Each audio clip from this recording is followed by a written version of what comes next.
Okay, I thought I'd read tonight from The Unquiet Earth. I wasn't sure. I thought there might be some people here who hadn't read The Unquiet Earth, so I thought maybe since a lot of people had read Storming Heaven, I'd read from this in addition, but some of you know this one too. So, I thought I'd read this chapter. The last time I read it at Wheeling Jesuit University, which is a Catholic school. And as you'll see why, as I'm reading this, I was a little nervous about how they would react to it, and they reacted very well. And so I thought I'd try it again and see how and went over with a Southern Baptist setting. So, but in any event, this is the chapter is called Kudzu Jesus, and it's actually I got the idea from it. Actually, there was a tree in Logan County, West Virginia. I was living out of the state at the time, but I got the local newspaper in through the mail. And I opened up my Charleston Gazette, and there was a picture on the front page of this tree covered up with kudzu that looked like a man in profile with a beard. And a lot of people had seen this and thought it was Jesus. And so you had people coming from miles around to Logan County to see this tree and to say prayers and so forth. And of course, kudzu being kudzu, it lasted a couple of weeks, and then it didn't look that way anymore. But in any event, that sort of intrigued me. And so I decided to use that in this book. Being a novel and not a short story, I have to set the scene a little bit. I know some of you have read it, but some of you perhaps have not, so I need to set the scene. One of the characters is named Tom Kolvisky, and he originally lived in this place, in this fictional West Virginia county, as a VISTA worker back in the 60s, and then he left to become a Catholic priest. And what the other characters don't know is that he went to Central America as a Catholic priest.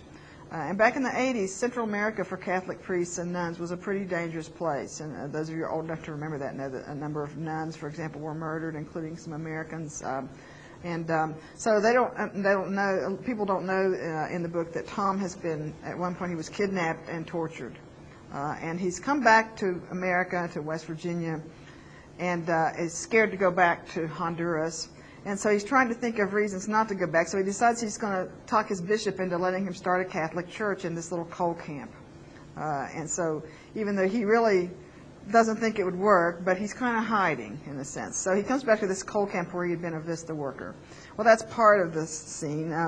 The narrator is a fellow named Hassel Day, and Hassel's goal in life is to build a bridge into his coal camp of number 13, because number 13, those of you who know the coal fields and know how things are laid out, number 13 is one of those places that actually is across the river from the main road, and there has been a car bridge which people drive across to their houses and park their cars. Well, that car bridge has been flooded out. And so in order to get to number 13, the people who live there have to park a mile away where there's another bridge and then walk along the railroad track to get to number 13. That's also based on a real place in Mingo County called Vulcan that happened to for a number of years. So that's the setting. There's also a character named Jackie who had a crush as a young girl, had a crush on Tom when he was here the first time. Now that he's back and is a Catholic priest, she knows obviously there's nothing that can happen there, but she still has kind of feelings for him. So that's the main thing, and I think if I have to stop and remind myself to remind you of something or to tell you something, I will explain it when I get there. So hopefully I won't have to stop too many times. So, and the first other character you're going to meet is Hassel's sister-in-law named Llewellyn, who goes to the Holiness Church and speaks in tongues. So Llewellyn still testifies in church. Last Sunday she stood up and hollered in tongues for a while, something that sounded like Tweedledum and Tweedledee, then she dropped down into English.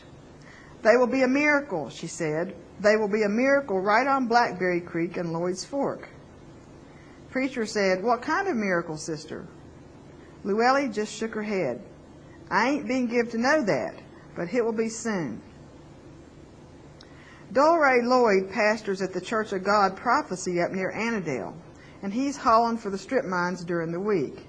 His truck is a black Mack with an orange cross painted on the cab and the name Hellfighter underneath. Dolray has got a CB in the cab so he can witness all day to anyone that don't turn him off.